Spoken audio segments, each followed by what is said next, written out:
Tim Booth is a police officer for the Air Force in Kansas. He's got 6 kids under the age of 15, and like many Americans, he lives paycheck to paycheck. So as the nation hurdles toward a federal government shutdown that would halt pay to its 4 million employees, Booth, who's also a veteran, is trying to figure out what he's going to do at the end of this month. He told NBC News this, quote, "You take away a paycheck, how am I going to live for the next 2 weeks? How can I take care of my kids? How am I going to take care of my wife?" And that type of mindset ends up causing bad things to go through some people's minds. And some people can't get through it. If that makes you feel mad or sad, just wait, because it actually gets worse. While House Speaker Kevin McCarthy and his merry band of Me First misfits in the Republican Party, who will, of course, continue to get paid, by the way, flail about in budget negotiations, they're making very clear what their actual priorities are. Tomorrow, the GOP-controlled House Oversight Committee will convene for its first impeachment inquiry hearing. And by the way, none of the witnesses slated to testify appear to have any direct knowledge of what House Republicans have alleged about President Joe Biden. Let's bring in Democratic Congressman Daniel Goldman of New York, joining us now from the Capitol. Claire and Andrew are with us. Congressman, I wonder if you want to yield your time to all the Republican members who have said, we have no evidence, zero, zilch, nada. Yeah, exactly. I mean, it's pretty remarkable that we are where we are, and it's very telling that the very first hearing of this so-called impeachment inquiry is with a bunch of people who have no knowledge, as you say, no direct knowledge, no factual knowledge of any of the allegations. And that's largely because there is no factual evidence to support an impeachment inquiry, which is the reason why the Speaker did not have a vote to go forward with impeachment, even though he said he would. And that's because there are a number of Republicans who have gone public to say that the evidence is not there linking Joe Biden to any wrongdoing. And yet here we are, 48 hours from a government shutdown, moving forward with an impeachment inquiry. Congressman, what is the appropriate response, and what advice do you have for how we talk about it or cover it? It seems that they may benefit from recent muscle memory of how the very legitimate impeachments of Donald Trump were covered and handled. Right. I mean, look, I think it's very clear what we have going on here. There is a mob boss down in Mar-a-Lago who is directing his soldiers in the House of Representatives on the Republican side to both move forward with an impeachment inquiry as retribution for those that Donald Trump suffered from, or endured, I should say, and the 4 criminal indictments, and also that he wants to shut down the government. And you have Marjorie Taylor Greene, who linked those two things together, and the extreme MAGA wing of the Republican Party, acting at the behest and direction of their boss, Donald Trump, is leading us down a horrific path of a sham impeachment and a government shutdown that is not what the American people want.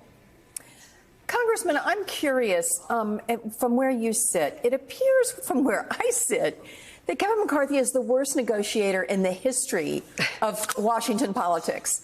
I have never before seen someone give the other side what they want before there's ever any negotiation. And that's what this stupid impeachment inquiry is. It was a fig leaf to try to paper over the fact that he's got a group of people that don't want him to be Speaker anymore.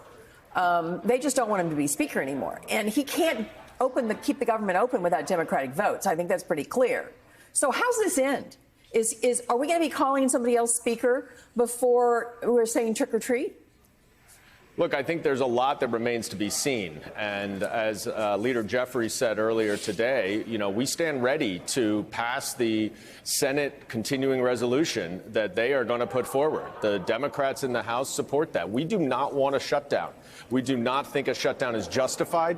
We do not want that gentleman that you quoted at the beginning of this segment to have to endure exactly what he described.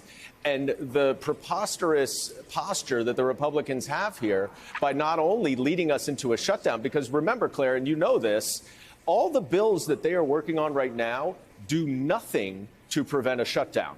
First of all, they'll never pass muster in the Senate. They may not even pass the House. And even if they did, they would not provide funding past Saturday. So it's all just a game. it seems, for the few hard-right hardliners who have the speaker in a vice and can just continue to turn it, and he refuses to stand up to them.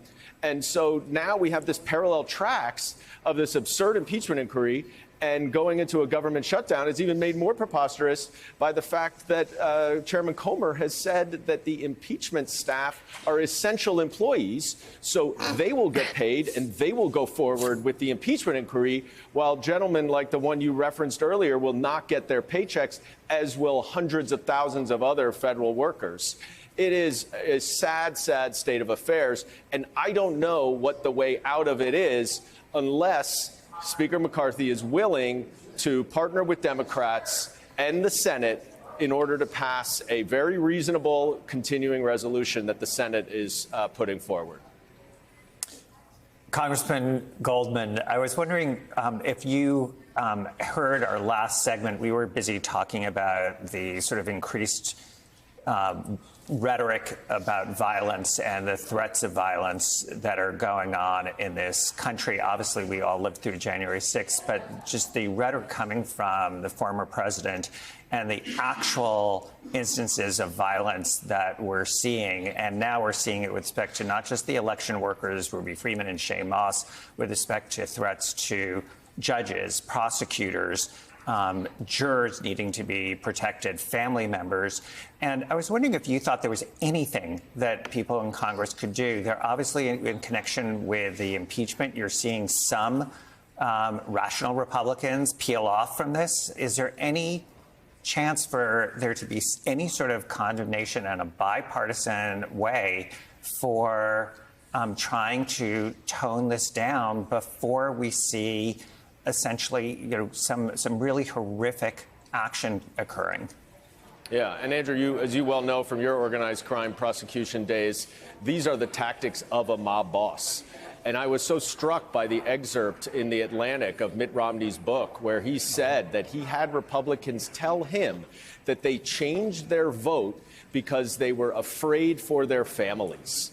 And if we are living in a Congress right now where people are voting to avoid threats of violence and potential violence stirred up by one man down at Mar-a-Lago, we're in a really dangerous place. And the only way for that to stop is for the extreme MAGA Republicans who are aligned with Donald Trump to stand up to him and to say, this is not okay. And the chances of that happening are, well, pretty slim.